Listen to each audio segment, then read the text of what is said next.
Hey, I'm Sabrina from GetYourRockOut, and I'm here with Kitten Pyramid. Do you want to introduce yourself, guys? Yep, I'm Dan, and I play guitar. I'm Mark, bass player. Rob, drums.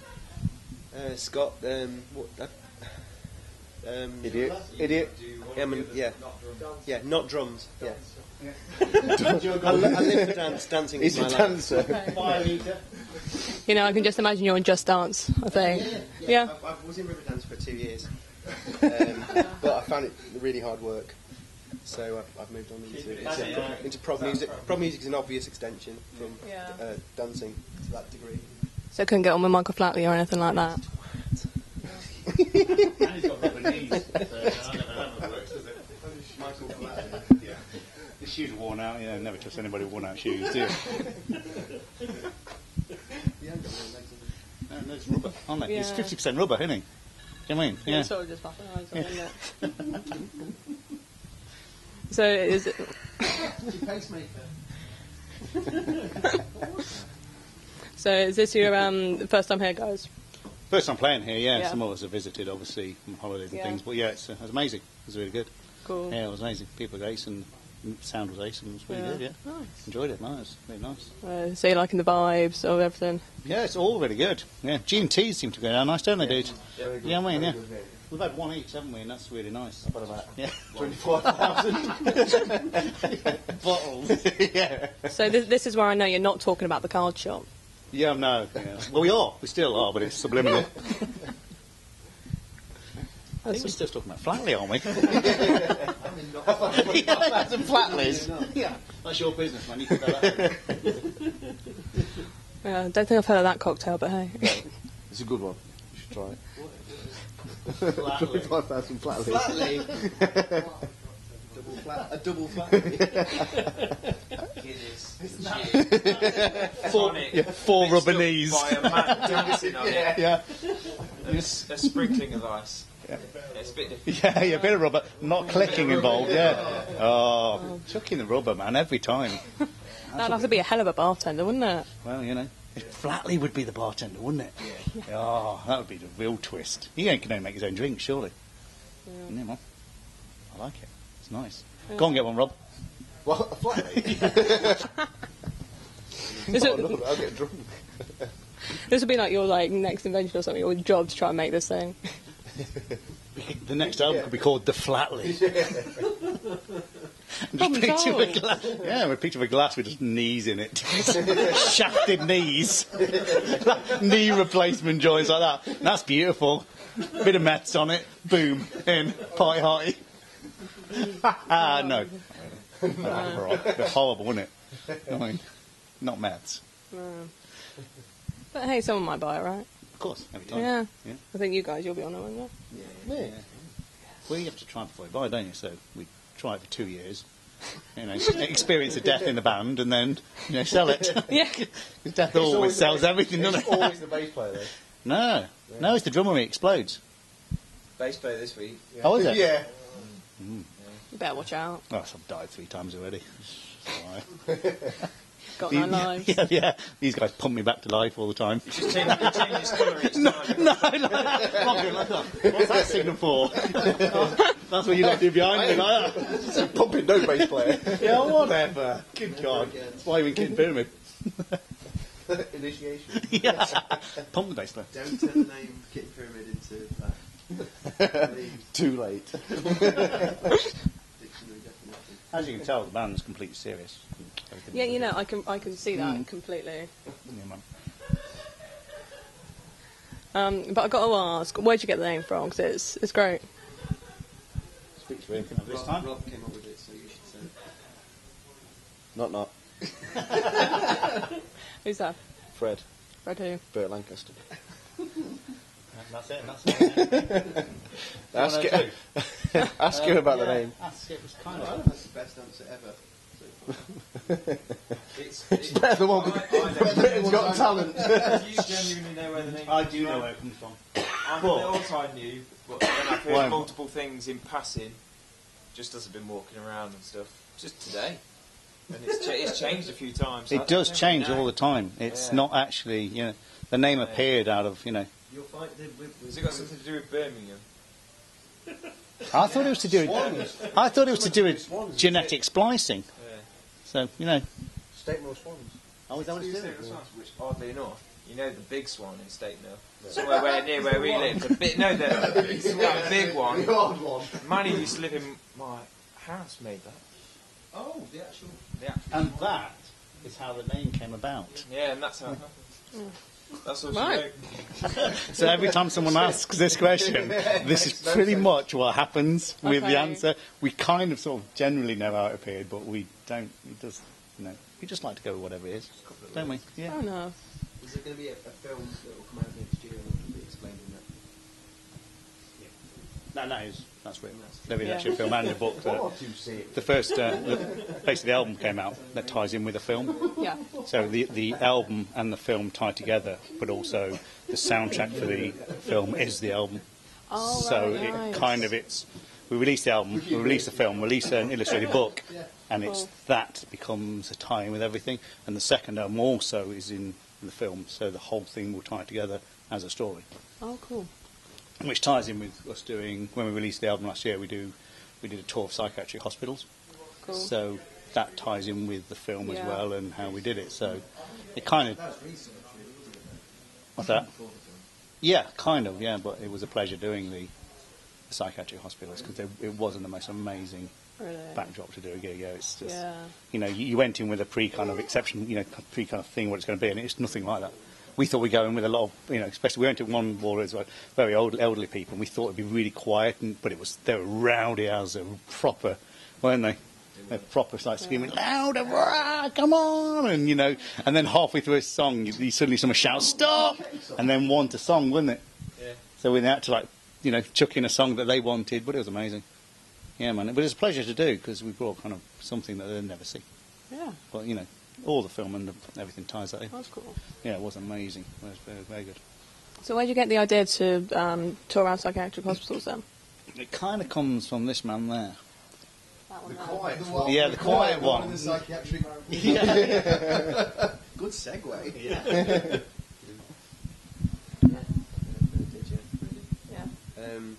Because we've got this film coming up and the concept of the film and everything else, we wanted to be able to visit psychiatric hospitals and see what it's like to be amongst people that had mental health problems and stuff. So that we got an email through from a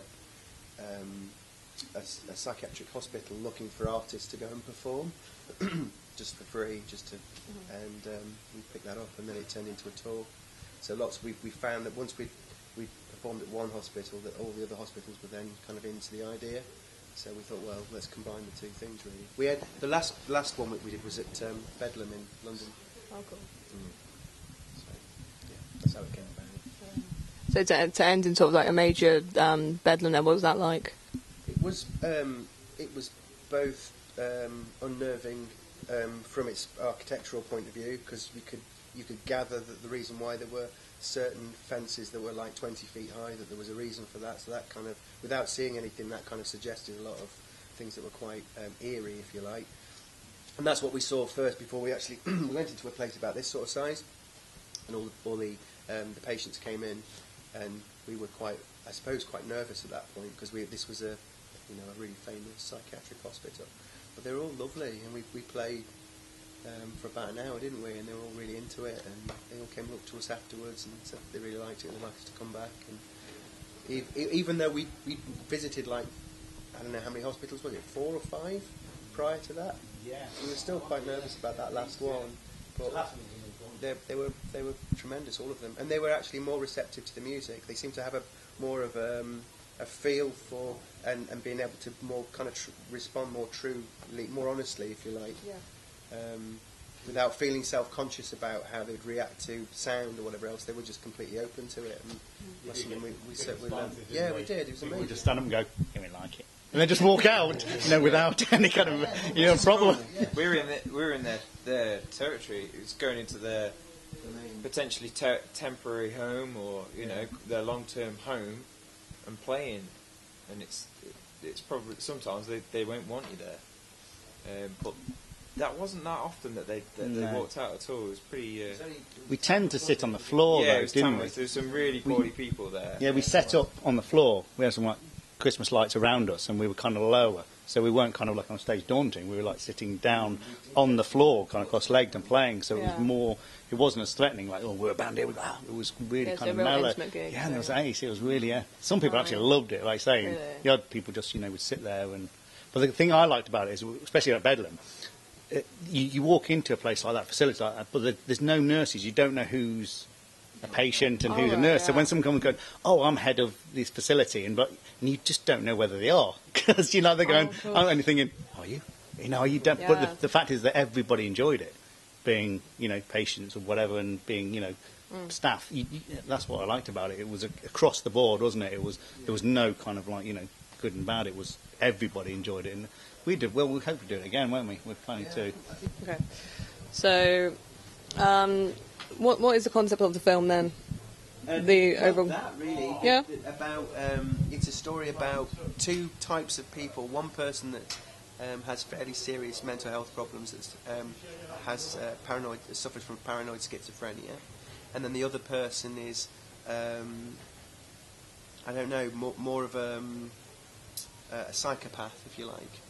And the differences between those two things. Most people that I've met that have found out the same. I had a family member that suffered from paranoid schizophrenia. They automatically assume that they're dangerous and that they should be afraid of them, and have these preconceived ideas, and they're wholly inaccurate because they're stereotypes. Most stereotypes are inaccurate. They're just caricaturized, if you like.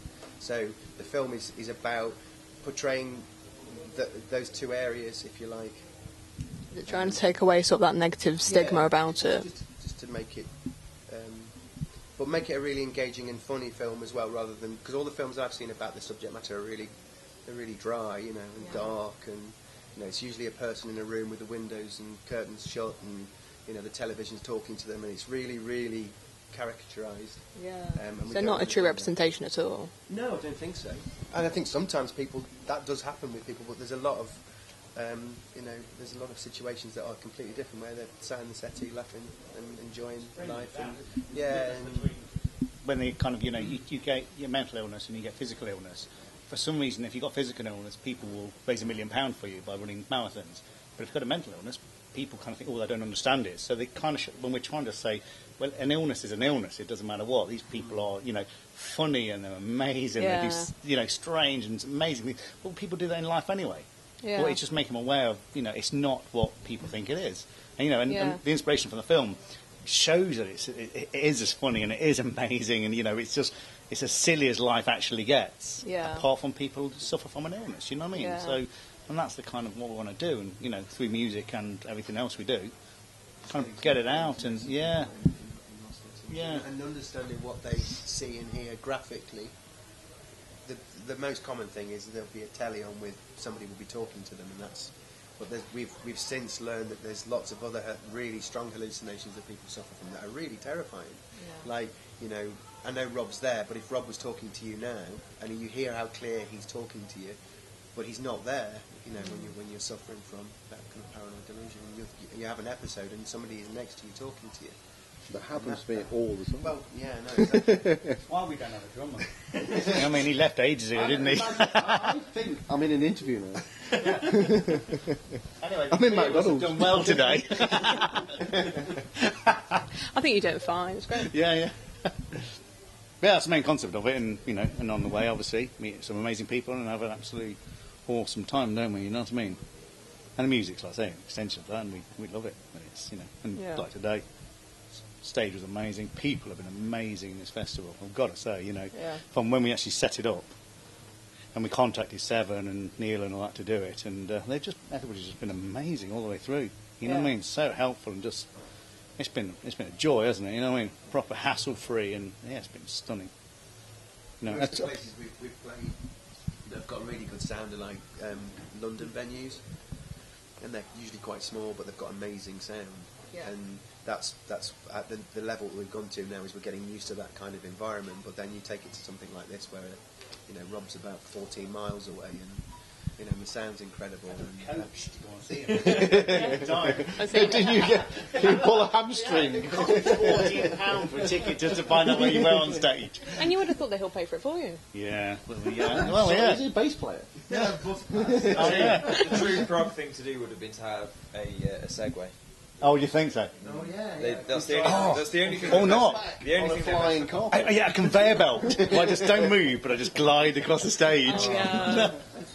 And then you have like the dry eyes going across the and be like, I'm I had some floating. already. Yeah. Yeah, I kind of disappeared into it, didn't I, for a while? Yeah. Like I didn't exist. I think the guys are forcing that upon me. I get them every year. It's more and more dry ice. You know what I mean? Yeah, and be like, Yeah. they don't need that. Yeah. Like that. You sound low better on the bottom of the stage down there. Go on, Mark. Off you go. Thanks, man. So next time you might be just standing in a corner on your own, be like, yeah. I think I'll just record what I do, and then I'll stay at home. Yeah. Eating crackers and You cheese. standing in the corner on your own last week. Who was going to be on the bar? And there's handprints all around me. What was that film?